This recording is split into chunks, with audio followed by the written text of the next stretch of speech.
हे friends, कैसे हैं आप सब। उम्मीद करती हूँ बहुत ही बढ़िया होंगे। तो मैं एक आज न्यू टॉपिक के बारे में बात करती हूँ। एक न्यू मेडिकेशन है जिसका नाम है doxycycline and lactic acid bacillus capsule. और उसके साथ एक और टैबलेट है जिसका नाम है मिट्रोडाजोल टैबलेट।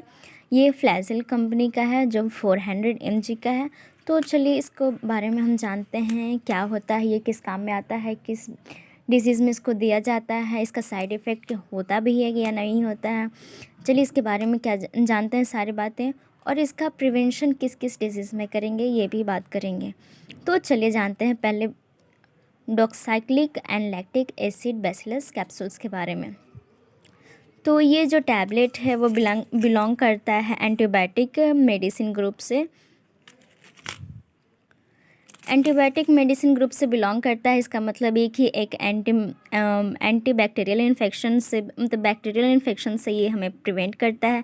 किस किस टाइप का बैक्टीरियल इन्फेक्शन हमें प्रिवेंट करेगा? तो फर्स्ट है यूटीआई से करेगा, इंटेस्टाइनल इन्फेक्शन हो गया उससे करेगा, रिस्पायरेटरी इन्फेक्शन हुआ है उसमें भी बैक्टीरियल इन्फेक्शन अगर काउज किया है तो, अगर आई में इन्फेक्शन काउज किया तो उसमें करेगा, गम्स में इन्फेक्शन हुआ है बैक्टीरियल इन्फेक्शन तो उसमें करेगा, एसटीआई में हुआ है, एसटीआई कहने का मतलब सेक्सुअल ट्रांसमिटेड इन्फेक्शन, जैसे कि गोनोरिया हो गया या फिर सिफेलिस हो गया, इस टाइप के जो डिजीज़ होते हैं उसमें क्या ये कैप्सूल है जो दिया जाता है, doxycycline and lactic acid bacillus capsule. तो चलिए इसके बारे में और जानते हैं। तो ये treatment of intra abdominal infection हुआ है उसमें भी दिया जा सकता है। तो किस टाइप का इंट्रा एब्डोमिनल इन्फेक्शन है? तो लाइक पेंडाइटाइटिस यानी कि जो गम इन्फेक्शन हो गया, पायरिया हो गया उसमें, डाइवर्टिकोलाइटिस हो गया उसमें, या फिर कोलाइटिस हो गया उसमें, कोलेंजाइटिस हो गया या फिर पैनक्रियाटाइटिस हो गया, ये सारे इन्फेक्शंस हो गए हैं, इन्फ्लामेशन हो गए हैं उसमें दिया जाएगा। एंटीबायोटिक एसोसिएटेड डायरिया, अगर डायरिया हुआ है उसमें भी आपको बैक्टीरियल इन्फेक्शन हो गया है, डायरिया अगर हुआ है तो बैक्टीरिया की वजह से हुआ है तो उसमें भी ये यूज़ किया जाता है। सो लैक्टिक एसिड ये जो कैप्सूल है उसका बेनिफिट क्या क्या है? तो हम लोग जाने कि किस किस डिजीज़ में दिया जाता है, तो इसका बेनिफिट हम जानते हैं। Restore body friendly bacteria in your intestine, prevent the growth of infections causing micro organism and help treat diarrhoea.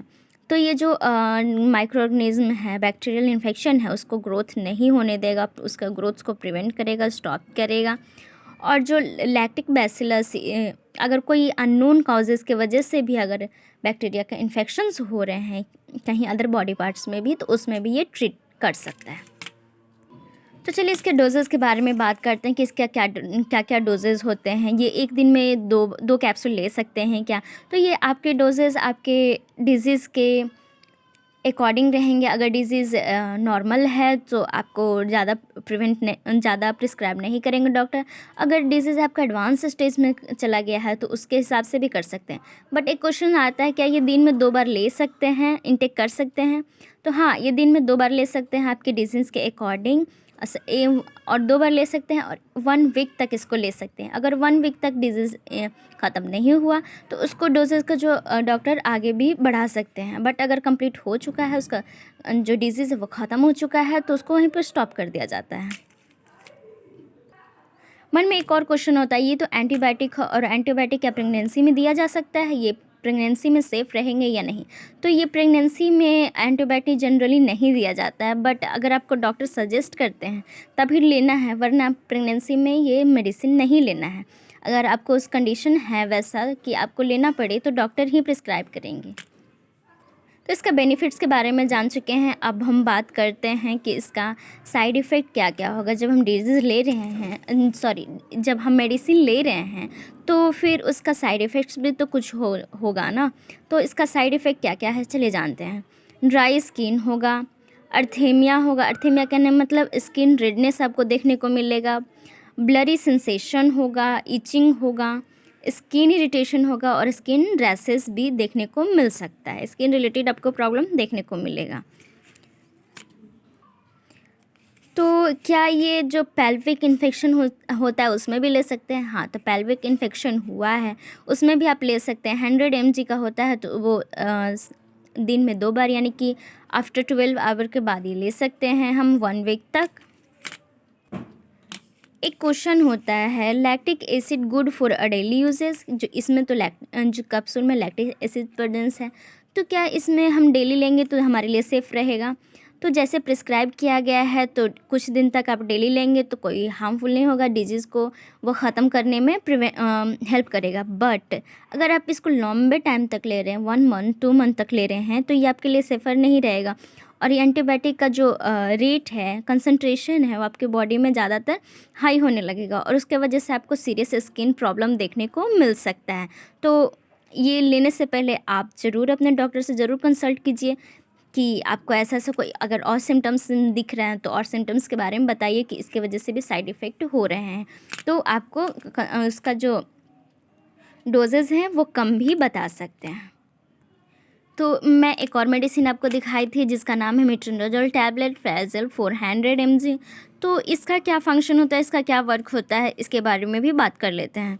तो ये जो मेडिसिन है वो किस चीज़ में ट्रीट करेगा? Infection of reproductive system, GIT tract, skin, heart, bone joint, lungs, blood, nervous system and other area of the body. जो metronidazole होता है वो आपको रिप्रोडक्टिव सिस्टम में कोई प्रॉब्लम हो रहा है, यानी कि एसटीआई हो रहा है, जीआईटी ट्रैक में कोई प्रॉब्लम हो रहा है, स्किन डिजीज़ हो रहा है, हार्ट के कोई प्रॉब्लम हो रहे हैं, बोन में प्रॉब्लम हो रहे हैं, जॉइंट्स में हो रहे हैं, लंग्स में हो रहे हैं, या फिर ब्लड में हो रहे हैं, या फिर नर्वस सिस्टम में हो रहे हैं, या फिर अदर एरिया पार्ट्स में हो रहे हैं, उसमें भी ये दिया जाता है। और मेनली इसको एसटीआई में भी दिया जाता है, एसटीडी में भी दिया जाता है, सेक्सुअल ट्रांसमिटेड डिजीज़ में भी।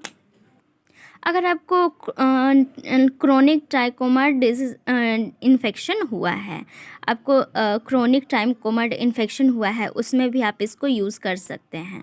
लीवर एप्सिस हो रहा है या फिर एम्बिक डिसेंट्री हो रहा है, उसमें भी आप इसको ले सकते हैं। तो एक क्वेश्चन जनरली आता है, मेट्रोनडाज़ोल यूज्ड फॉर स्टोमक, क्या मेट्रोनडाज़ोल है जो वो स्टोमक के लिए यूज़फुल रहते हैं या नहीं?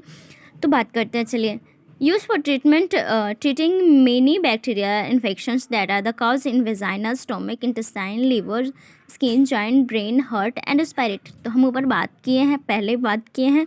तो अब ये हम लोग के लिए सेफ़ रहता है। आप वेजाइना के लिए ले रहे हैं, यानी कि रिप्रोडक्टिव सिस्टम के लिए ले रहे हैं, या फिर स्टोमक के लिए ले रहे हैं, या फिर इंटेस्टाइन के लिए ले रहे हैं, तो आपके लिए सेफ़र रहेगा। अगर उसमें कोई डिजीज़, बैक्टीरियल डिजीज़ अकर किए हैं तो उसमें आपको ये लेना ज़रूरी भी है। और एक क्वेश्चन आपके मन में आता है, क्या मेट्रोनडाज़ोल होता है वो गर्ल को लेना चाहिए या नहीं? तो जैसे मैं बात की हूँ ऊपर पहले की, वेजाइना और रिप्रोडक्टिव सिस्टम को जो इन्फेक्शन हुआ है उसमें ट्रीट करता है, तो इसमें वेजाइनल इन्फेक्शन है तो वो वुमेन में ट्रीट करेगा। जैसे बैक्टीरियल वैगनोसिस हुआ है उसमें आपको ये ट्रीट कर सकता है। जो ये मेडिसिन है मेट्रोनडाज़ोल, वो आपको क्या करेगा, बैक्टीरियल इन्फेक्शन से प्रिवेंट करेगा। बट आप ये अगर आपको वेजाइनल फंगस हुआ है या फिर इस ईस्ट इन्फेक्शन के वजह से हो रहा है तो उसमें ये ट्रीट नहीं करेगा, क्योंकि फंगल इन्फेक्शन के लिए अलग मेडिसिन आते हैं और ये सिर्फ बैक्टीरियल इन्फेक्शन के लिए। तो ये आपको ध्यान दे के मेडिसिन लेना होगा कि वेजाइनल इन्फेक्शन तो होते हैं, बट कितने टाइप के वेजाइनल इन्फेक्शन होते हैं आपको ये गायनी से जाके कंसल्ट करना पड़ेगा, क्योंकि कोई वेजाइनल इन्फेक्शन फंगल होते हैं, कोई ईस्ट इन्फेक्शन के वजह से होते हैं, कोई बैक्टीरियल इन्फेक्शन की वजह से होते हैं। उसको हम डायग्नोसिस करने के बाद ही पता कर सकते हैं कि कौन सा बैक्टीरियल की वजह से हुआ है और कौन सा फंगस के वजह से हुआ है। तो इसका तो हमने बेनिफिट्स के बारे में बात कर लिया, कहाँ कहाँ यूजेस होता है उसके बारे में बात कर लिया। तो चलिए हम एक और इसका साइड इफ़ेक्ट्स के बारे में बात करते हैं कि मेट्रोनडाज़ोल होते हैं उसका साइड इफ़ेक्ट क्या क्या हो सकते हैं। तो आपको नंबनेस देखने को फील होगा कि कहीं बॉडी में आपको नंबनेस फील हो रहा है, पेन होगा, ब्लरी और टिंगलिंग होगा हैंड्स में या फिर फीट में, सीज़र आपको देखने को मिलेगा या फिर रैशेस देखने को मिलेगा कहीं भी स्किन पे, इचिंग आपको होगा, हिप्स होगा, पिलिंग और ब्लिस्टरिंग स्किन होगा। जैसे ब्लिस्टर होने का कहने का मतलब कि स्किन पे कहीं आपको फोड़ा जैसा फील होगा, जैसे किसी कारण जल जाता है तो फोड़ा वहाँ हो जाता है, पानी इकट्ठा हो जाता है, उसी टाइप पे आपको कहीं कहीं ब्लिस्टर फॉर्म भी देखने को मिलेगा। फ्लशिंग आपको देखने को मिलेगा। स्टफ नोज़, आपका जो नोज़ होगा वो स्टफिंग यानी कि हल्का हल्का बंद सा फील होगा। फीवर होगा, सोर थ्रोट होगा या फिर अदर साइन ऑफ इन्फेक्शन, और आपको अदर देखने को भी मिलेगा इन्फेक्शन की वजह से अदर सिम्टम्स भी देखने को मिल सकता है। तो इसके साइड इफ़ेक्ट्स के बारे में जाने हैं ना कि हम लोग लेते हैं तो स्किन इन्फेक्शन होना, स्किन रैशेस वगैरह होना स्टार्ट हो जाता है। तो कौन सा ऐसा पर्सन है जो कि मेटेंडाजोल को अवॉइड कर सकते हैं? तो जैसे कि हमें एलर्जिक देखने को मिलता है, तो जो एलर्जिक रिएक्शन पेशेंट्स हैं, जिनको स्किन एलर्जी वगैरह हुआ है, वो पेशेंट आप नहीं लेंगे।